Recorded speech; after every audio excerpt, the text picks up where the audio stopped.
కాంగ్రెస్ ను ఓడించే లక్ష్యంతో లోక్సభ ఎన్నికల్లో బీఆర్ఎస్ పనిచేసిందని, బీఆర్ఎస్ కు పడాల్సిన ఓట్లు బీజేపీకి పడ్డాయని సీఎం రేవంత్ రెడ్డి చేసిన వ్యాఖ్యలను తిప్పికొట్టారు మల్కాజ్గిరి ఎంపీ ఈటెల రాజేందర్. ఏ పార్టీకి ఫిక్స్డ్ ఓట్లు ఉండవని, అవి మరో పార్టీకి పడవని అన్నారు ఈటెల. దేశంలో బీజేపీని గెలిపించుకోవాలని, తనలాంటి అభ్యర్థులను గెలిపించుకోవాలని ఓటర్లు భావించారు కాబట్టే తామంతా విజయం సాధించామన్నారు.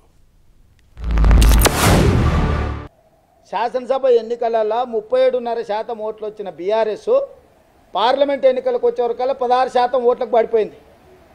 కేవలం కాంగ్రెస్ను ఓడించడం కోసం మొత్తం గంపగుత్తగా తీసుకుపోయి బీజేపీకి ఓట్లు వేసారు.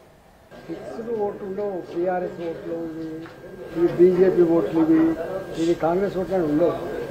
80% పైబడి ప్రజానీకం అంతా కూడా అప్పటి పరిస్థితిని బట్టి, అప్పటి అవసరాన్ని బట్టి, అప్పటి నాయకులను బట్టి, అప్పటి పార్టీ ఎజెండాని బట్టి ఓటేస్తారు తప్ప బీఆర్ఎస్ పార్టీకి 60% ఓట్లు ఇవన్నీ అవగాహన లేని మాట్లాడే మాటలు. ఎవరు ఉండవు. భారతీయ జనతా పార్టీని దేశంలో గెలిపించాలనుకున్నారు. ప్రధానమంత్రి మోడీ గారిని మూడోసారి ప్రధానమంత్రి చూడాలనుకున్నారు.